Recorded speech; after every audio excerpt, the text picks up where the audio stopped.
TVR in front of me, it's fast, doesn't it? But how long we got left? no, no, back on. It's quite a handy lead. It's fine.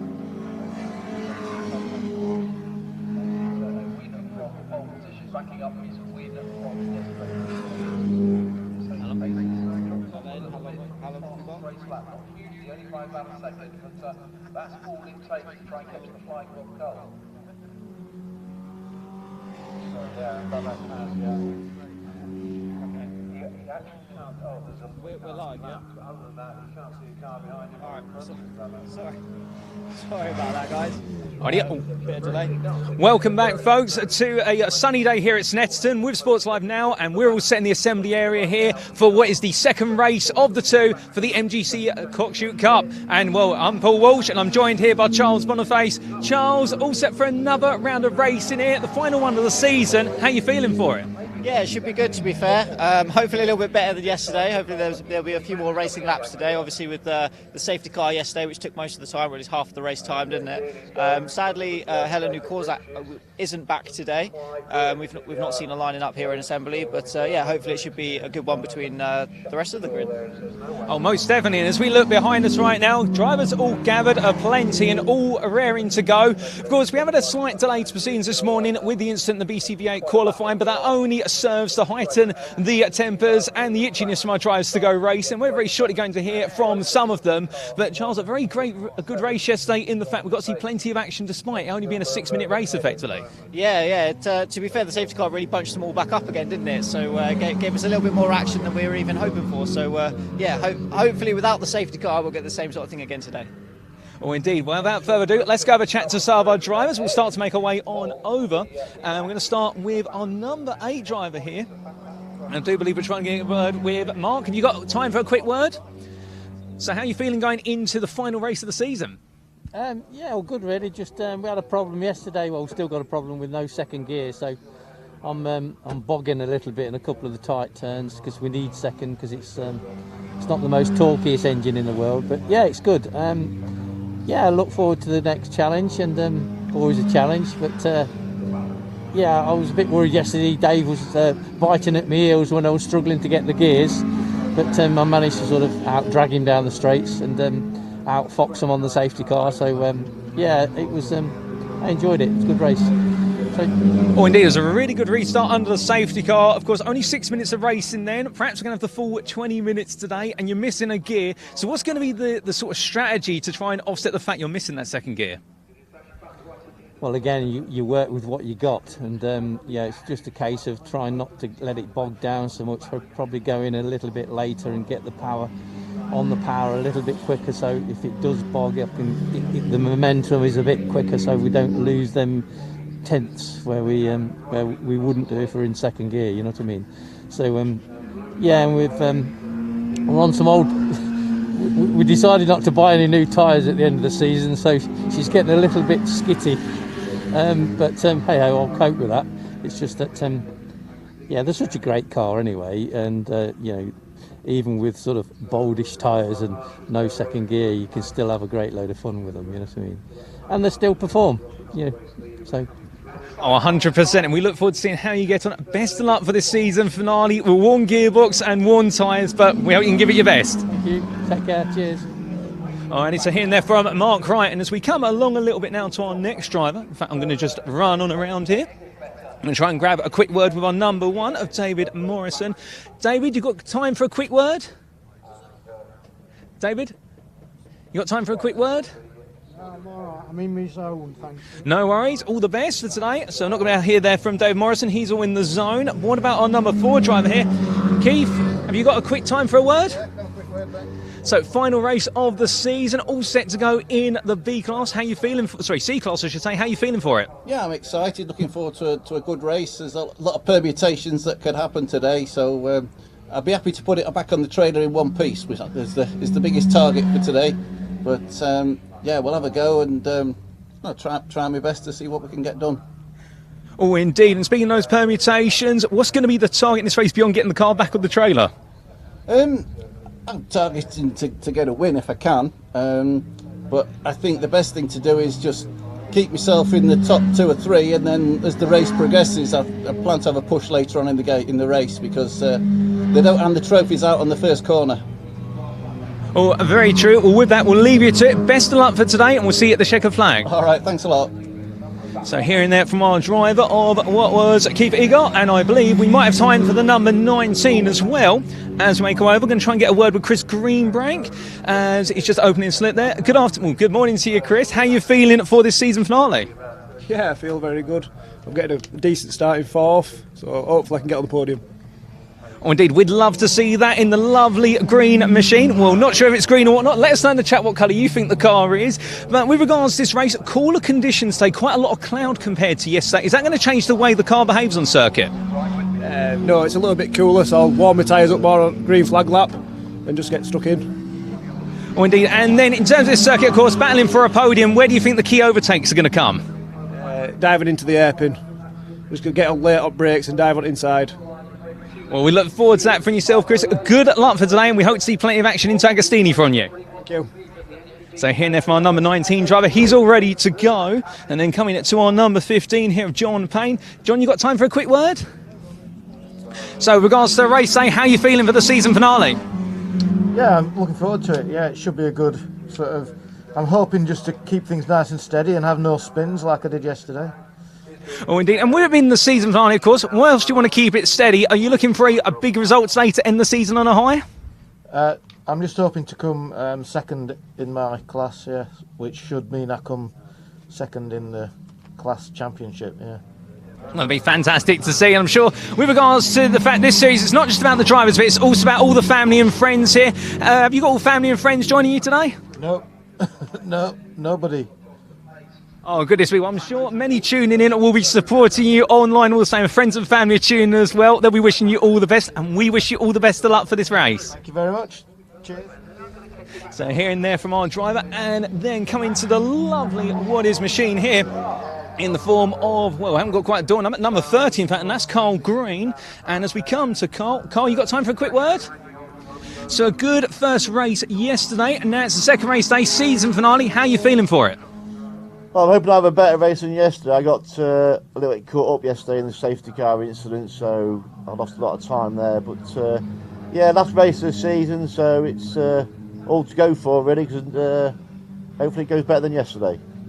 Well, fingers crossed here, and hopefully not as long as safety car today, because we only really saw 6 minutes of racing. Looks as though really you're looking for a race that goes on a bit longer, gives you more time to get into the battles. That's correct, mate. Yeah, that's the general idea, mate. Yes, yeah, without a doubt, without a doubt.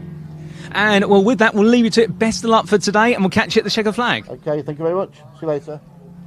All right, so here and there from Carl Green, the number 30. I think we're going to get a chance to catch up most of our drivers here. We've also got the number 44 being piloted by Mark Bellamy. And as we come over to Mark, you got time for a quick word? You're looking as though you're all in the zone. How are you feeling for the season finale? Amazingly quite relaxed. I'm normally full of butterfly, but today I'm quite relaxed. Whether that's a good sign or a bad sign, I'm not sure, to be honest.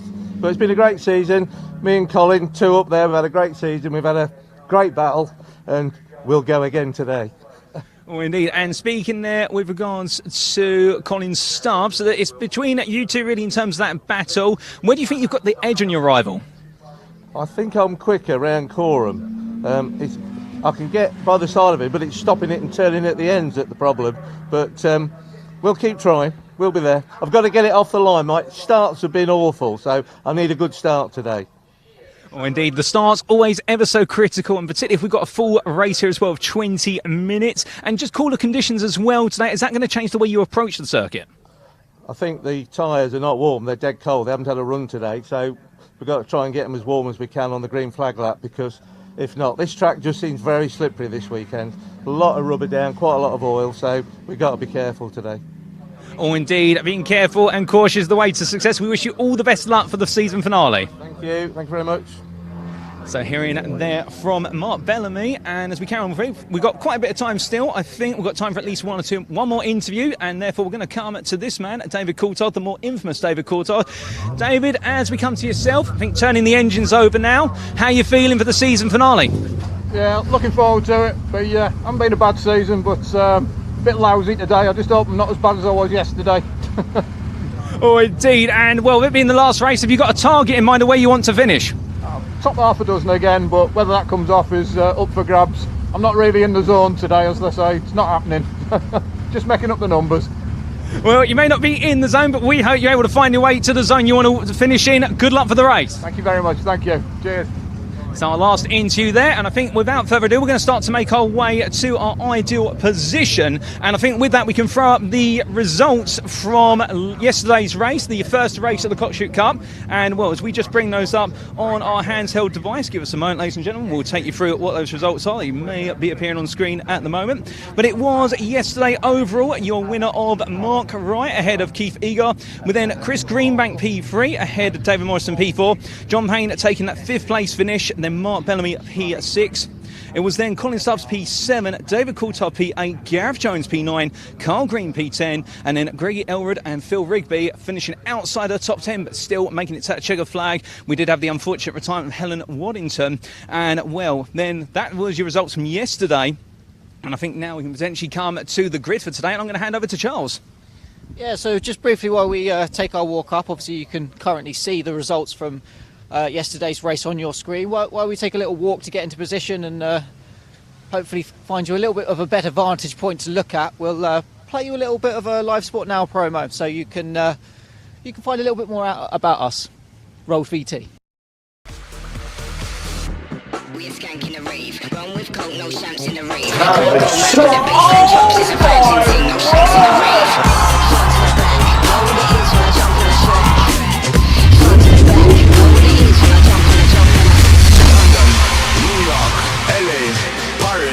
Kingston, Harlem, Brooklyn, Atlanta, London, New York, LA, Paris, Kingston, Harlem, Bobby, oh, yes!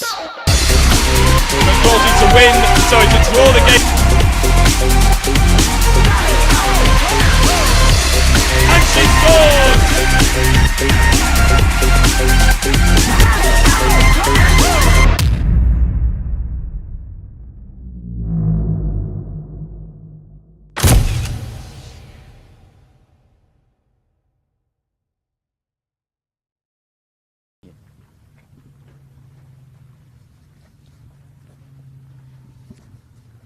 Alrighty, ladies and gentlemen, well, we're back after that reel, and now it's time as we continue to make our way to a position for our vantage point to walk you through how the grid is going to line up for this season finale of the MGCC Cockshoot Cup. And, well, we can tell you that on pole position for today, P8 is Mark Wright, and then it will be... and taking second place on the front row alongside him, David Morrison. And then on row number 2, we're going to have Keith Egar and Chris Greenbank. Of course, we spoke to Chris and he's eager to try and finish on the podium in this season finale. And then it will be on the third row of the grid, John Payne and Carl Green. And then followed up by, on the fourth row of the grid, will be Mark Bellamy and David Coulthard. Then completing the top 10 on row number 5 will be Colin Stubbs and Phil Rigby. On row number 6, it'll be Gareth Jones and Gregory Elgood. And then on the final row of the grid, by the lonesome, P13 Helen Waddington. If the car's able to make it to the grid, we didn't see it down there in the assembly area, unless my memory doesn't serve me correctly, so therefore we may only have a 12-car grid. But all of our drivers absolutely set here as we ascend to our vantage point. And maybe why I sound a little bit out of breath, ladies and gentlemen, for just making our way on up there. And all set, and I'm going to hand it back here to Charles. Charles, we also got a championship to be decided today. We do, yeah, so it's going to come right down to the wire between, I believe, David Morrison and Phil Rigby. We will not be telling you who's become champion live on stream because our maths is not quick enough and we don't want to get it wrong. So if you do want to find out who, after this race, has become champion, head to the Cockshoot Cup website link in the description of this broadcast, and you can find out there officially rather than unofficially from us and us getting it wrong. So a little bit of information about the Cockshoot Cup. It's a championship run by the Northwest Centre of the MG Car Club, and the cup is a silver trophy, first awarded in 1934, so it's been running a little while. It was denoted by Manchester MG distributor at the time. The championship has 4 classes, Class A, B, C and F. So Class A cars are running on road legal tyres. Class B are modified cars on road legal tyres. Class C are fully modified cars using racing tyres, and Class F is for standard MGFs. Points are awarded for each class, 10, 8, all the way down to 1 point, and one extra point, with an extra point for starting the race. At the end of the season, obviously the driver with the most points of those 8 races that we have had, which this will be the last one, will take the championship. As I said, coming right down to the wire for this one. So, yeah, keep your eyes peeled. It could be a very, very interesting race indeed. So, as the cars, I believe, are heading out of the assembly area and getting themselves all lined up on the grid, we will soon see them come round for their green flag lap. It will take a little bit of a while, obviously, with it being Snetterton. It's quite a long lap round here. The 300 circuit is a pretty long track to go round, isn't it? So, yeah. But I'm sure all of the drivers sat on the grid in anticipation, excited. But also, it's always a bit of a shame, last race of the season, because you know you're not going to be out for a little while. But, yeah, it's always a good one nonetheless, especially if you're hoping to take a championship. Oh, most definitely, Charles. And as we get set ready to go, I've just had it fed through to me that on that championship scenario, so for those interested or looking to do a little bit of mathematics today, it is between what is Morrison and Rigby. And the idea here being that Morrison just needs to finish this race, and we do believe he'll be crowned champion. But if he doesn't finish this race and Phil Rigby takes the class win, being in the class of Class F, then Rigby will be champion. So for Morrison, arguably there's no pressure on today other than get the car to that checkered flag. But we say that. We had a few moments of commentator's curse yesterday in a couple of our races. Well, will we see that again today? We'll have to wait and see. But wouldn't you agree, Charles, here, for Bobby Morrison, if that's the permutations, he's going to be feeling quite confident, but also he's going to have that spectre over 20 minutes, or say 22 minutes with the final lap. Is the car going to survive? And we have seen quite a few retirements due to reliability. Yeah, we have definitely seen that across the whole weekend, really, haven't we? A lot of people sadly having to pull to one side, whether one thing has happened or another. And yeah, as they say, to finish first you have to finish. I know it's not the first time I've said that this weekend, and it probably won't be the last either, because it's very true. Yeah, you can see a recovery from an accident that happened in the race previous. So I think this is why we're seeing such a delay. But yeah, I think nonetheless it's going to be an interesting one. Oh, most definitely. And with regards to the weather today, so those of you who've been keen eyes and perhaps keeping track of the weather, there was a forecast yesterday for some rain this afternoon. Since then, the forecast has moved on. We're looking at a maximum temperature today about 19 degrees centigrade, which means slightly cooler conditions from the 20 to 21 we saw at peak yesterday afternoon. But the nice thing here is that everyone expects it to be a dry day of racing, albeit that does mean this circuit is being cold, it's a little bit slippery, and we have had a couple of moments earlier where for our drivers, there were a couple of incidents that definitely cost them some time, but also we saw some oil laid down on the circuit. As we understand it, has been cleaned away. So therefore, this circuit is going to provide them the best possible grip available. But our drivers, as we heard in the assembly area, they still need to also find that tyre temperature and find that brake temperature before they can go at full attack on this circuit, and will be in the final race of the season. They'll all give it their very best. I'm hearing that the cars have left the grid and now going on to their formation lap. Well, Charles, everyone now eager to get away. They finally got away, so we're not too far away from going racing. Yeah, they've just got to obviously make their way all the way around this long Snetterton 300 circuit and warming up the tyres, warming up the brakes, getting themselves nice and ready, ready to obviously go racing. Do let us know as well in the comments. We are asking today drivers' son pairings in motorsport, who sort of did it better. Some good examples: Keke and Nico Rosberg, both world champions. Who do you think would have been a better driver had they gone head to head in their prime?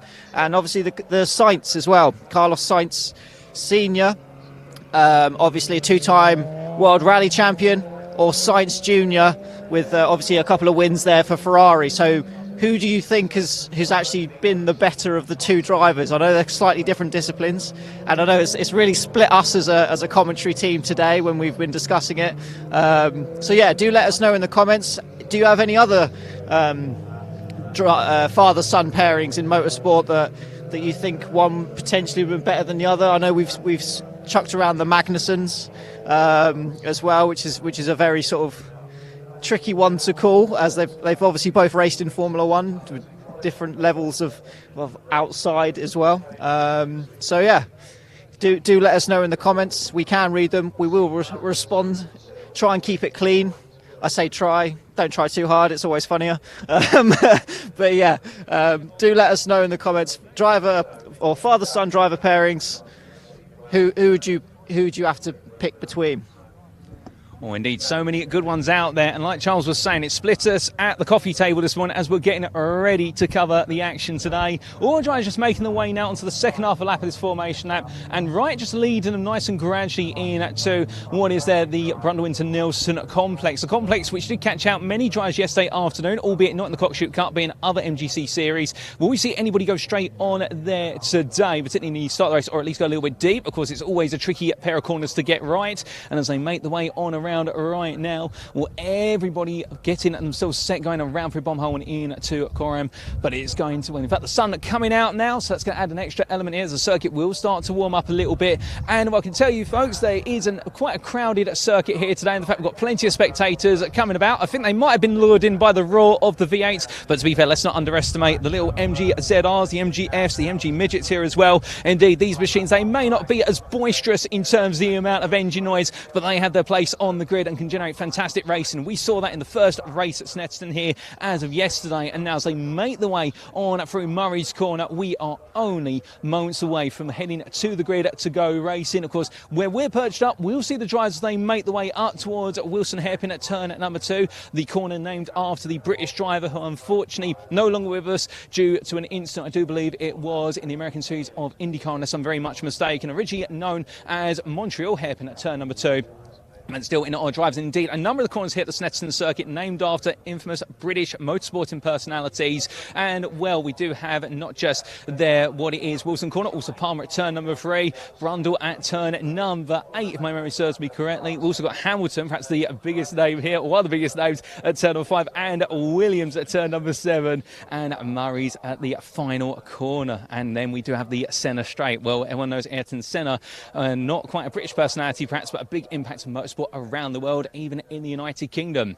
But our drivers now on the grid and raring to go. And without further ado, Charles, I think we're going to have the lights out very shortly.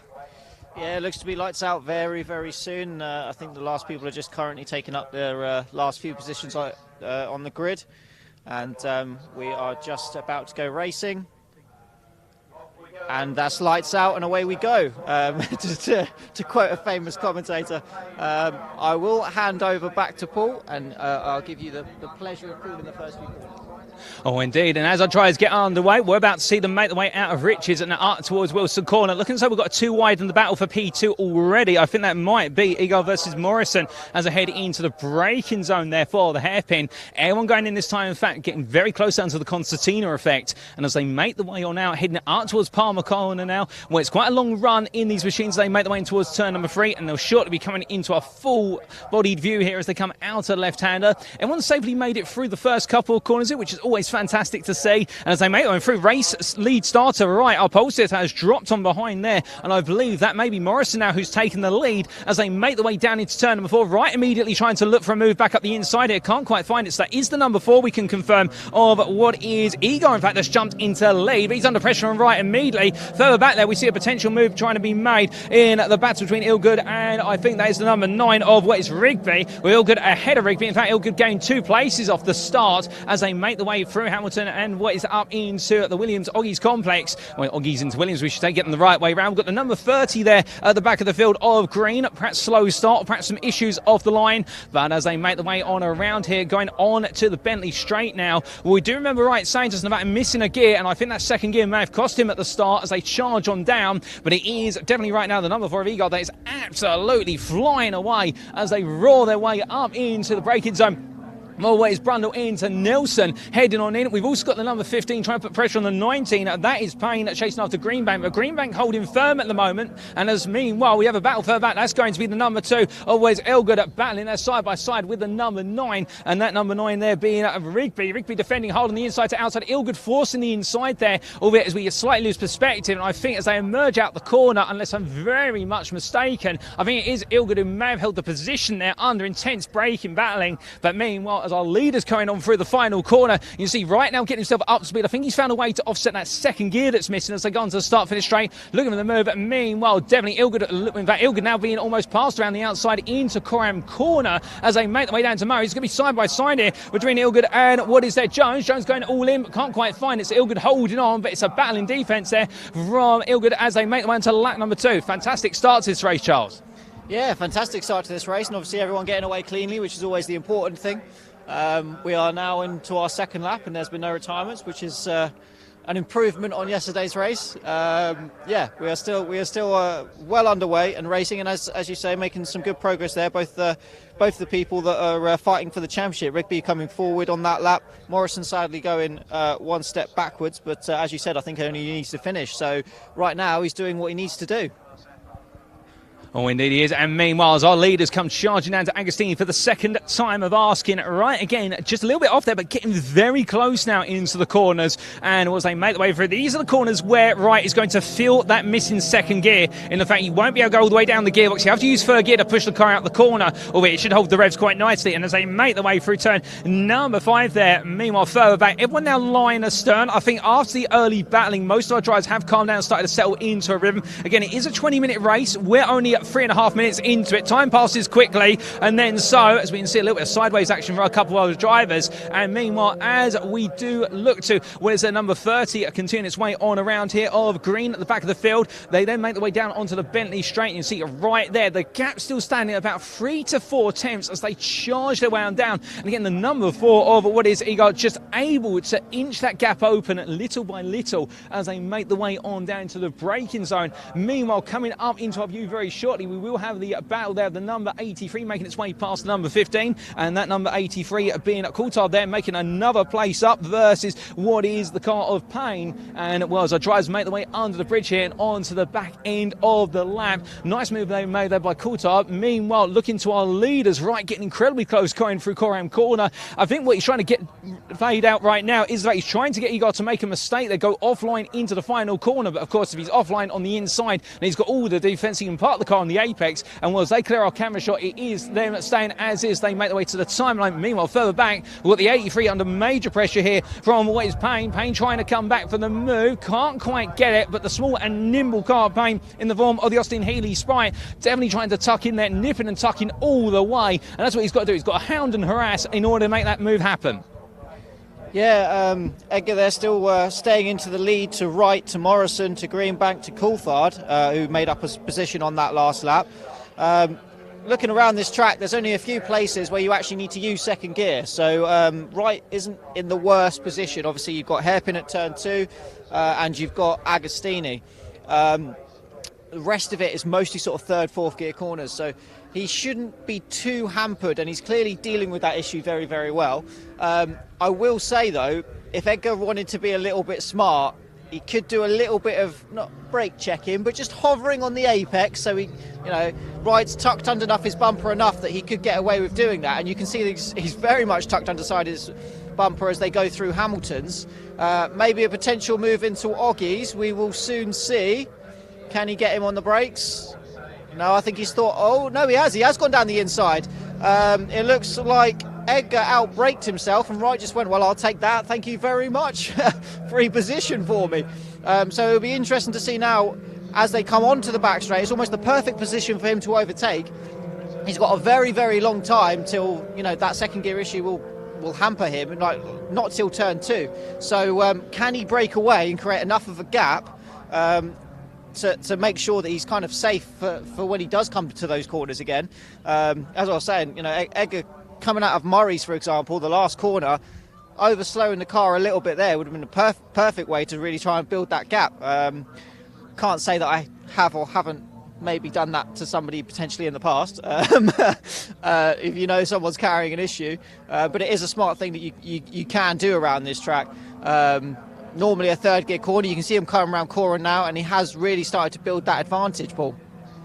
Oh, indeed he has, and thank you for the technical insight there, Charles. You can definitely tell who's the track day enthusiast out of the two of us versus the racing driver, Charles, of course, being the latter. And as they make their way on to another lap, we continue to look at the back of the field here, and indeed the 83 battling there with what is the, I do believe, the 15 of Payne. Payne up the inside through Coram. Nice move there from Payne, gliding his way on in, and almost as if Coulthard there just really setting himself up for the return move going into Rich's corner at turn number 1. You've got to be very tactical here with these cars. Some cars very strong in the corners, but they lack it on the straight. Others are the opposite end of the spectrum, so it does become a bit of a nip and tuck. We also do have a little bit of battle between Elgood and what is there, Rigby. Elgood, the silver car of the pairing at the back of the field, and meanwhile the 30 of what is Green getting very close to that battle state, are all getting close together. We now turn our perspective back towards the leaders here as they make the way on down towards Agostini at 4 ways. The fourth time of asking as they head into this braking zone, right as Charles was saying, really trying to maximise that gap. He has opened that gap up quite significantly. You will see it now start to come down. When they started lap, it was practically a second. That gap now slightly under a second as we see a little bit of power oversteer there from what is right, making its way out the corner. Really trying to push that car to maximum here in order to keep that gap open, so that when the second half of the lap, he can then just build it more and more and keep himself safe. But of course, being pushed to the limit here may lead to its own risk. We saw what was Egar only moments ago outbrake himself into turn 6. We could see the same from right perhaps a little bit later on, not that we wish it happening. And here we can see the 83 and the 15, they swap places back once again, so it does look as though between the two of them it's going to be a tactical who's leading on that final lap and who leads into the final corner and the final stretch. But as they all make the way on down here, we also do have that battle between Elgood and Green, and well, meanwhile that Elgood dropping behind Green, also dropping behind the 30 of what is there of Green. Apologies, we're getting the numbers wrong. Rigby ahead of Green, then Elgood to get them right, and right now it does look as though Green looking for another move up the inside. He goes into Wes Hamilton, but he can't quite find it there, having the door firmly shut on him as they make the way up into Oggie's corner onto the brakes. They both battle once again. Will a move come about here? I think it will. The number 30 dives the inside there. I think the number 9 of Rigby perhaps just extends its braking zone. Perhaps feeling as though it's more in a battle with Elgood at this point rather than the 30. What do you think, Charles? Yeah, I mean, it's looking like a very, very close battle, and I think Green's definitely looking to come forward. So, yeah, should definitely become very, very interesting as we come through. Obviously, we're almost coming up to halfway point in this race, and we've not had to stop talking yet. So it's been a good one, isn't it, I think, so far. Very interesting, and like we said, we were hoping it was going to be a nice, interesting race out there with some close battles and everything, and we're seeing that now, side by side around the outside of Coram. That was rather impressive, to be fair. It's a brave move to go around the outside there, and he's made that look pretty straightforward. So good job. But yeah, no, it's been very good so far, and the leaders now coming back round turn 2. There's so much action, you don't know where to look, do we? Yeah, heading now into turn 3 of Palmer. And it seems like he's right out front has sort of managed that gap. It does seem a bit bigger than it was the lap before. So I think he's definitely making the most of the advantage that he's got around here, with obviously the nice long straights and a lot of sort of quick corners. But yeah, looks like he's doing a great job out front. Oh, most definitely. And right now, these two leaders pushing each other hard. The third place car that we haven't really talked about too much, Morrison, there in the number 1. Well, definitely right now, feels like he's in the number 1 spot in terms of his championship aspirations. And then the number 19 in pursuit. And that's Greenbank, who's still trying to find a way onto that podium. But that gap stabilised in the battle for P3. But the top 4 right now in a little bit of class of their own in terms of relative pace. But that doesn't detract from the fact we have got a great battle for P5 here between Payne and Coulthard. These two constantly exchanging places. It's almost as if on the stock market trading shares, to be honest, as they make their way on through turn number 4. And well, we can see a little bit of a run deep there from Payne, but that's all part of the plan. He wants to carry as much speed out the corner, and as they make their way on through, well, it's going to be Coulthard all over the back of Payne. Can't find a way in. Meanwhile, even further down the order, we do have there the battle of Rigby versus Elgood. The two MGFs here very close together. The blue ahead of the silver, and well, right now coming on through, it does look as though the number 9 of What is there? Rigby holding firm as they come out of the corner, but Ilgood constantly pushing and pushing. I can tell you one thing, haven't had the chance to catch up with was Ilgood yesterday. I didn't get to catch him in the paddock today, but he's going to be absolutely fired up here. He wants to be right in the battle. But meanwhile, we come back to our perspective, the 83 of what it is. Their Coulthard making its way past Payne once again. Side by side, they go down the Bentley straight. Another straightforward move there, some would say, albeit again, that's the straight line speed of what we're seeing in the MG ZR 190, cutting its way up the inside of the Austin Healey. But as they come out of that corner, we'll of course then start to see the reverse of tails. It becomes a more technical section to wrap up the lap. But as our drivers push on here, we'll right now continue to wind down that time. 8 minutes still left on the clock. Still more laps to go. Side by side still between Payne and Coulthard as they come on through Coram Corner. It's going to be all the way around the outside there by Payne. A lovely move. And now coming down into Murray's Corner. Well, I'll tell you one thing, Charles. It looks as though Payne there, whatever he's had for breakfast this morning, it must include some bravery pills because he's getting the job done. Yeah, definitely. I mean, twice in one lap. So those two are swapping positions like it's going out of fashion. Back of your shot there earlier in the lap, you would have seen Jones on the back of a recovery truck. Sadly, he's not made it to the finish, but he has been recovered in a way that means that we've had no delay in the in the racing at all. So you can also see right in front of you that gap for the lead has closed down rather significantly over that last lap. Potentially something coming on strong to the end of the race, Paul. It could be the calm before the proverbial storm, and Eagle right now might be literally keying up for what is a charge right at the end. Of course, these cars, much like, say, a marathon runner, they do need to be managed. At some point you sprint, sometimes you cool it down. You turn it down from 100% to, say, 90%, gather your energy up. And, well, meanwhile, we've got a further side-by-side heading down here in towards Agostini, and that is going to be Coulthard up the inside. And, well, a nice move there, but now swap back for the number 15 as we see what is Payne. A lovely move, but then Coulthard's going to get the cut back coming out the corner. The two of them continue to battle hard here, and I can tell you one thing, the spectators around me right now absolutely galvanised by this battle, as meanwhile they make the way on around the number 44 of what is their Bellamy. They haven't talked about too much since the start of the race. Well, he has got the encroaching presence of both Stubbs and Green. Keep your eyes on Green, of course, in the fact that Green, having started right up the order, fell a long way down the side, fell to the back of the order after the first lap, and he's trying to make a recovery race out of this one to end things on a relative high. But as they make the way on through, we continue to watch our drivers completing the infield section here. And close racing, albeit this time as they make the way on down. The number 15 of what is Payne falling a little bit further back this time, coming out of Williams there, albeit going into the next sequence of corners. I think Charles Pratt's Payne, he might have a bit more than he could chew in that little battle. Perhaps he's calling it down. Yeah, perhaps so. I think what you're seeing play out is the classic old thing of, you know, a car that's good through the corners versus a car that's good through the straights. I mean, will we see him go around the outside of Coram for the third lap in a row? I don't think he's quite close enough this time, but he will be very close by the time he gets to Murray's. So, yeah, definitely an interesting battle between Coulthard and Payne there. And, yeah, I think a few more overtakes before this race is done. There's still just over 5 minutes to go, so I'm sure we'll see loads more of that fun action as the leaders are just coming into your interview.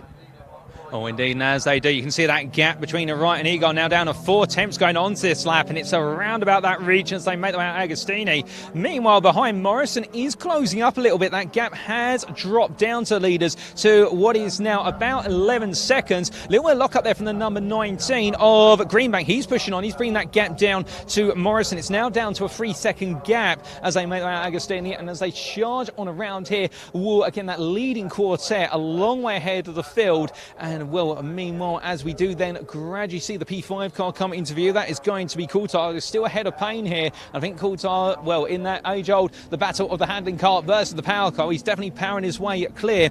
We may have also noticed for an outer shot, well, in fact, we'll come to that discussion point in a moment. We do have a bit of a swap for position now. I think that may have been Bellamy in the background being passed by Green for what was P7, so Green now up into P7, carrying on here, but with the time remaining, can he go further in this race? We'll have to wait and see as they come down in towards Agostini here. And well, I think Green right now will know. He'll look up the road ahead of him and notice that there's cars off in the distance, and that's a bit of a motivative factor when you say so, Charles. If you can see a car off there, that does add about 1 or 2 attempts to your overall performance. Yeah, it definitely does. I mean, if you can see something ahead of you, you definitely want to chase it down. and obviously the closer you get to it, the more you get the benefit of the toe and things like that. So actually, it's even more in your benefit to chase and pursue the car ahead of you, as we do have a yellow flag out on the exit of turn 1 that you can see in the far distance. But yeah, it's definitely a benefit to chase the car ahead of you, because you'll actually end up finding more performance time the closer you get to their gearbox, until you realise that they're slower through the corners, and then obviously at that point it goes the other way. But yeah, as you're closing and as you're chasing, it's definitely a benefit to have that car a little bit further up the road. Definitely motivates you to get on the pedal on the right. Oh, indeed. And, well, we were talking about only moments ago before we did cut to talking a little bit about that battle on going for what was P7. With regards to Elgood, I believe Elgood may have a technical issue with the car. We did see it going quite slowly, albeit out of our camera's vision earlier, so therefore we'll keep our eyes on that. But meanwhile, we've had a change of leader here as we quickly flick around to Agostini. That is none other than Igor, who's got ahead of Wright. He must have got it down to turn 3 by looks of things, but still Wright's not going to give up here. And Igor takes the lead of this race, and, well, it has been perhaps some time coming. 3 minutes on the clock plus the final lap, so leaving it all to last minute. And meanwhile, the number 19 of Greenbank now starting to hustle as they make the way out of turn number 4. Again, really pushing hard. A lock up on that front left brake. He's going to have to be careful with that. That shows you right, he's giving it everything. But as our leaders start to make the way down the Bentley straight here, Wright might be coming back as they make the way down, or will Igor have done enough? I think Igor, in fact, will have enough of the run here in order to stay safe for the time being. As they come charging down to the braking zone. Well, Charles, that a change of leader. It's taken the majority of the race, but it looks as though Igor had paced it correctly. Yeah, it definitely looks like he's paced it correctly, and I think that could be a slight little bit of strategy. Maybe he's set his tyres up to come on strong towards the end of the race. Obviously started with slightly less pressure, more heat that gets into him throughout the race, the more sliding that goes on. They sort of come to where he needs to be, because he's literally, well, lap prior where he swapped positions with Wright. He also set the fastest lap of the race. So yeah, he's definitely coming on strong here at the end. Indeed, and what was a gain of 3 tenths in that instance as they made the way on around. And meanwhile, as we look back here to the battle into what is turn 4 and onwards, well, that is what you're seeing there is Green in P7 ahead of Bellamy and Stubbs as they charge their way on around. And we've just heard that our leaders have gone on to the final lap. Indeed, the action happening all over the circuit at the moment. This long Snetterton circuit, seeing the field diversify out. But with that, we are seeing these nice little battles in amongst our drivers within the classes. These are little battles that are going to stay with them to the very end of the race. And, well, now time running out here, but as they make the way on around, we do continue to watch here the battles unfolding, and we're in fact looking at towards the leaders here as they come down in towards turn number 3, coming into Palmer Corner. And we're going on to lap. It was an 8 tenths of a second gap from Igor to Wright. That gap is starting to close up a little bit more, Charles. I think we might be seeing a move from Wright right at the end of the race. Well, he's going to have to get it done this lap, because this will be the last lap of the race. So if you're going to see anything, it's going to happen now. Oh, indeed, and as they make the way out, Wright absolutely glued to the behind there of Igor. I think he could touch out and touch the rear of that car, but as they make the way through at the left-hander there of Hamilton, the thing for right now, he's got to absolutely nail the next couple of exits. Meanwhile, we have had a change for P3. That is Greenbank, who has found his way ahead of Morrison. A lock up there from Greenbank, going deeper into Agostini each and every time, but just about making sure to keep the car on the black stuff as they make the way on through. And, well, as they make the way out towards Hamilton Corner, the battle for P3 calms down. Meanwhile, the battle for the lead here, Wright incredibly close in the toe as they make the way on down. But again, that gap is going to be about 3 to 4 tenths as they come into the next braking zone, going into what will be Brundle in to Nelson. And here, I think you're right, unless there's going to be an error from Igor, it may stay as it is all the way to the end. What do you think, Charles? Yeah, I think it looks like Igor's famous last words, commentators cursed and everything, but I think Igor's probably got this one in the bag. He seems to have just enough of a gap that unless he makes a mistake, I think he will take this one. Oh, indeed, and as they make the way on around here, we stay with them and keep our eyes, and you see Wright getting closer and closer and closer, inching into that braking zone. I think he might consider trying to go for it. If so, it's going to be very close, but no, he can't quite get close enough in order to make that move happen. And as they drag race their way to the line, well, as we are trying to get a peek, I think it is going to be Igor who just holds on to take the win, and indeed he does. He holds on in the end by only what is the smallest of margins. Meanwhile, the battle for P3, well, we do have here what is Greenbank making making his way on down to that final braking zone. A great drive from Greenbank, and he's going to get that podium that he said he was going for all along. He left it late in the day, but he's nailed it as he makes his way out the final corner. The final couple hundred yards being achieved. We're then going to have a bit of time until we do have what will be our 5th place finisher. So far it's been Igor the winner ahead of Wright, then Greenbank, and then it'll be Morrison P4. And then we do have the battle between Coulthard and Payne. It's just made its way out to Nelson, so you're going to see it on your screens very shortly, ladies and gentlemen, as they begin to weave their way on through Bombhole Corner. And well, it is going to be Coulthard who's holding a firm advantage over what is there. Payne as they make the way on around here. So I think in the battle, or the big question of the MGZR 190 versus the Austin Healing Special, it's going to be the MG today. But we say that as they come down into the left-hander here. Well, very close on the braking, but I think the delta between the two is enough, and that's going to be Coulthard taking P5 at the line. So that'll be all said and done there for Coulthard. We'll then very shortly have Payne crossing line P6, and then it will be Green coming on around here. And keep in mind that Green fell all the way to the back of the field at the start of this race. A good recovery drive from Green to fight his way up to P7 on a circuit where definitely you've got to work hard in order to make those moves count, and he's made them count every step of the way. So perhaps he'll take some solace from that today. He's then going to have Bellamy and then Stubbs behind him as they cross line P7, P8, P9, and it will mean, well, as we do look back here to the infield section, that's the number 1 car making its way around. That's Morrison on a cool-down lap, waving to the crowd here.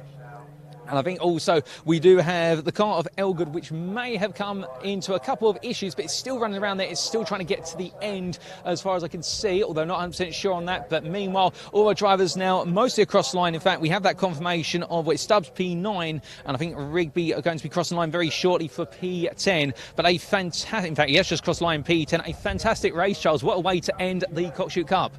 Yeah, fantastic end to the championship. Most of the runners finishing, which is also brilliant. We saw some brilliant racing up and down the field for all different positions and different classes as well, which is fantastic. And yeah, I'm not going to say who is champion because I'm not going to trust my maths or anybody else's maths around me.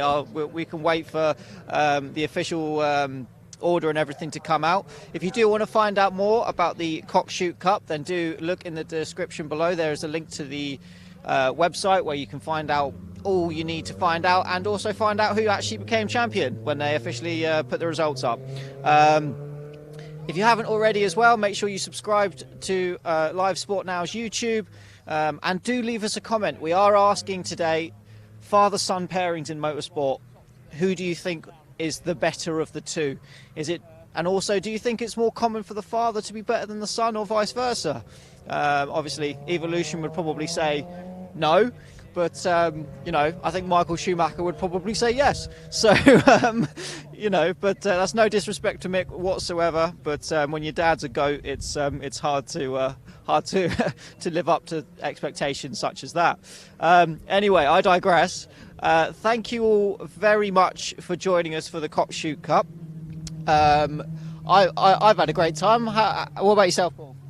Oh, indeed, it's been a fantastic first race of the day here at Snetterton, and what a way to wrap up the Cockshoot Cup. We've still got plenty more racing to come here today, of course. We talked a little bit about the BC-V8s earlier, and also we do have what is the Trophy Series upcoming, so plenty of action here at Snetterton, and we'll plenty for you guys and girls at home to eat your appetite on this fine Sunday. But with that, that's our first race of the day covered. That was the final round of this year's MGCC Cockshoot Cup, and we'll catch you again shortly, ladies and gentlemen, here at Live Sport Now for more racing action. We are skanking the rave. Run with coke, no shamps in the rave. The baseline drops, it's a virgin thing, no shamps in the rave. Shot to the back, know what it is when I jump on the track. Shot to the back, know what it is when I jump on the London, New York, LA, Paris, Kingston, Harlem, Brooklyn, Atlanta, London, New York, LA, Paris, Kingston, Harlem, Public, only class. McNulty to win, sorry, to draw the game. And she scores!